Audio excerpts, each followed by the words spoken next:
J'ai touché à la magie, j'ai touché à la sorcellerie, je suis franc-maçon. Je vais vous expliquer comment tout ceci est arrivé. J'ai touché à la magie, j'ai touché à la sorcellerie, je suis franc-maçon. Je vais vous expliquer comment tout ceci est arrivé. J'ai touché à la magie, j'ai touché à la sorcellerie, je suis franc-maçon. Je vais vous expliquer comment tout ceci est arrivé. Il y a tellement beaucoup de détails à dire par rapport au ministère de Marcelo Tunasi. Et pourquoi est-ce que je reviens encore sur ce détail? C'est parce que j'ai eu une discussion hier avec certains jeunes, principalement une jeune fille, une jeune fille qui fréquentait une église de Mohamed Sanogo ici. Et ils avaient besoin de la lumière par rapport à ces faux pasteurs et tout. Et chose que Dieu m'a conduit dans cette mission à pouvoir les exposer, les hérésies dans leur doctrine. Alors, je suis tombé sur une vidéo aujourd'hui sur Internet qui parlait, la vidéo qui était intitulée « Pasteur Marcelo Tunasi a-t-il touché la magie ?» etc. Et il essaie de démontrer en fait que non, il n'a pas touché la magie. Mais c'est plutôt faux. Donc, il a touché en fait la magie. Et qu'est-ce qui démontre qu'il a touché la magie? C'est lui-même qui le dit. Et quand il le dit, en fait, comme Satan fonctionne toujours avec le subliminal, Satan fonctionne très souvent avec le code. Très souvent, les personnes qui ne se rapprochent pas de la parole de Dieu, qui ne méditent pas en profondeur la parole de Dieu, ils vont rester bernés par cela, par ce genre de révélation. Alors, Marcelo Tunasi dit à partir de 2 minutes que, en fait, que Dieu il a une vision de la part de Dieu, où Dieu l'a montré son ministère, en quelque sorte, sous la forme du monument de Bruxelles. En fait, le monument de Bruxelles, Dieu l'a montré le monument de Bruxelles qui remplissait toute la terre. Et Dieu l'a par ensuite dit ceci, que son ministère va aussi également remplir la terre. Et on a commencé à travailler pour les autres. Et puis un jour, je vois une vision, je vois l'atomium. L'atomium, vous connaissez l'atomium? Cette statue-là qui est à Bruxelles, qui a des formes comme ça. Je vois cette statue qui remplit la terre. Et puis Dieu me dit, ton ministère va commencer sur le plan international à Bruxelles, et puis il va se répandre sur toute la terre. Et voilà que je suis ici. Et on a commencé à travailler pour les autres. Et puis un jour, je vois une vision, je vois l'atomium. L'atomium, vous connaissez l'atomium? Cette statue-là qui est à Bruxelles, qui a des formes comme ça. Je vois cette statue qui remplit la terre. Et puis Dieu me dit, ton ministère va commencer sur le plan international à Bruxelles, et puis il va se répandre sur toute la terre. Et voilà que je suis ici.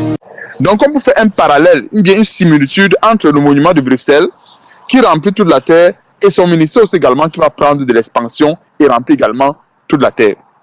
Alors, ce qui a lieu de souligner déjà d'entrée de jeu, c'est que tout ce qui est statuette dans la parole de Dieu n'a jamais glorifié Dieu. Il y a une pléthore de versets qui le démontrent.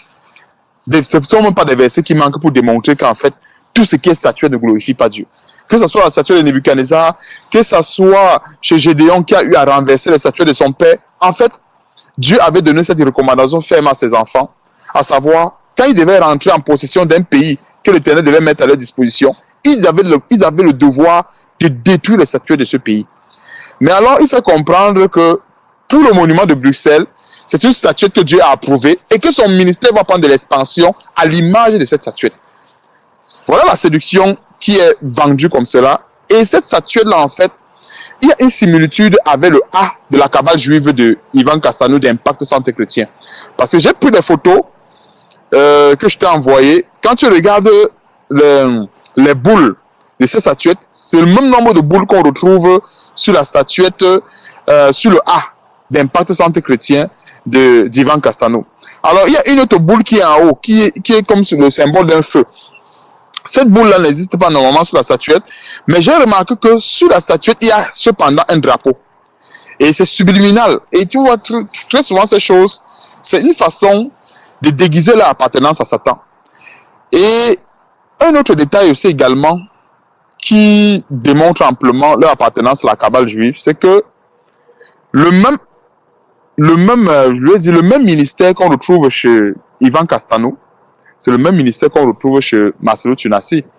Et qu'est-ce qui se passe? Je crois qu'au fur et à mesure que le temps passe, pour une façon de pouvoir prendre des galons, ils n'ont plus le choix de s'affirmer correctement. C'est pour ça que, je crois que c'est Ivan Castano, la dernière fois, il a fait une vidéo où il n'avait pas le choix d'affirmer son appartenance à la franc-maçonnerie. Il n'avait pas de choix. Parce que quand il a fait cette vidéo, il savait que peut-être ça pouvait ébranler ses têtes. C'est pour ça qu'il a introduit même la vidéo en disant « Malheureusement, je dois l'avouer ». Alors quand on doit avouer quelque chose, c'est parce qu'on se retrouve devant les faits difficiles. On se retrouve dans une situation difficile. On se dit « S'il faut que je continue à cheminer avec mon maître, je dois avouer certaines choses ». Et c'est ce qu'Ivan Cassano a compris. Et c'est pour ça qu'il vient avouer son appartenance à la franc-maçonnerie à travers les Simpsons. Malheureusement, je dois l'avouer, mon baromètre, c'est pas la Bible, c'est les Simpsons. Mon baromètre, c'est pas la Bible, c'est les Simpsons. Mon baromètre, c'est pas la Bible, c'est les Simpsons. Donc voilà un peu, je crois, le détail, si je me souviens bien, que je voulais partager avec toi en ce qui concerne la similitude quelque part entre le ministère de Marcellus Sunassi et le ministère d'Ivan Cassano. C'est quasiment, c'est la même chose. Il n'y a rien. En fait, tous ces pasteurs, ils ont tous le même ministère. Ce n'est pas pour rien qu'ils sont ensemble, ils ont le même évangile, et etc. quoi. Donc, voilà ce que j'avais apporté comme élément, si ça peut aider certaines personnes à sortir de ces fausses églises, à ne plus suivre ces faux pasteurs et à rechercher véritablement le Seigneur Jésus-Christ pour leur propre vie, afin de rechercher vraiment une vraie communion avec Dieu.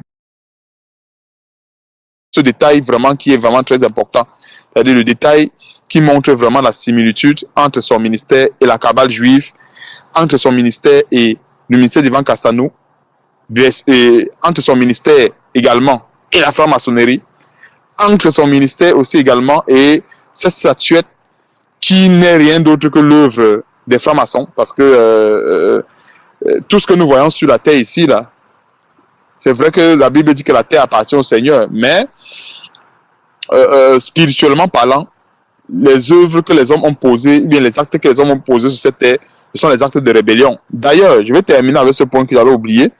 J'ai fait une petite recherche sur Google par rapport au symbole de l'atomium, dont il parle dans je voulais dire dans la vidéo.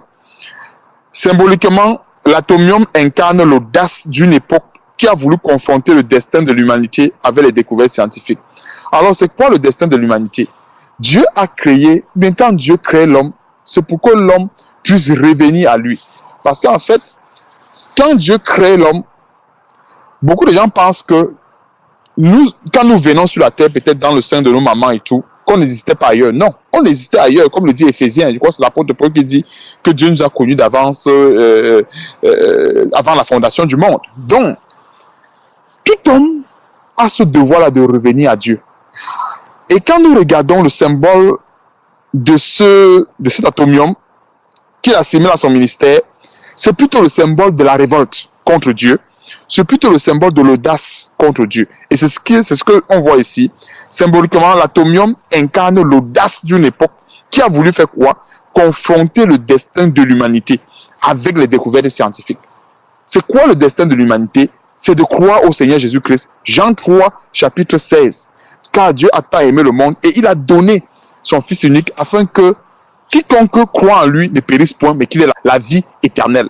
Donc le destin de l'humanité, en fait, c'est de revenir à Jésus-Christ, c'est de revenir à Dieu, c'est de croire en Dieu afin de ne point périr. Voilà le destin de l'humanité.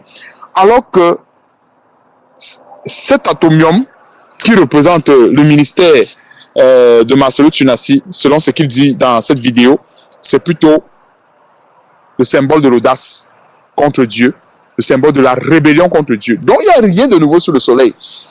Et ces gens font tout pour passer le message avec des codes.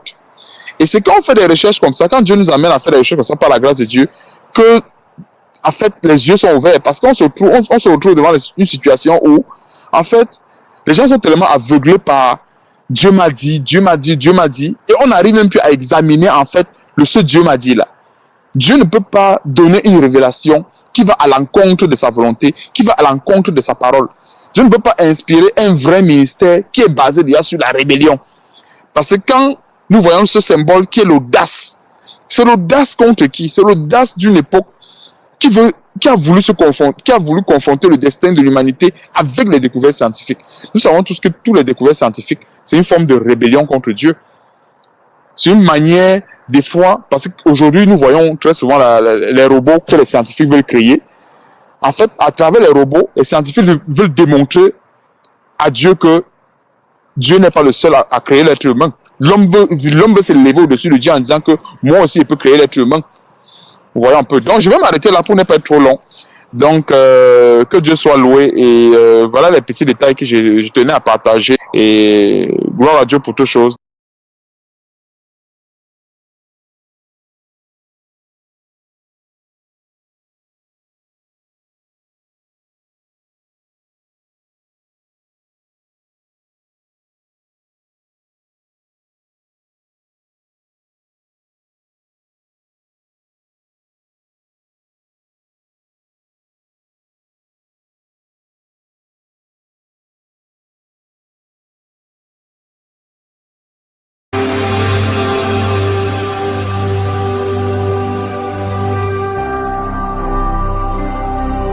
Jésus-Christ TV,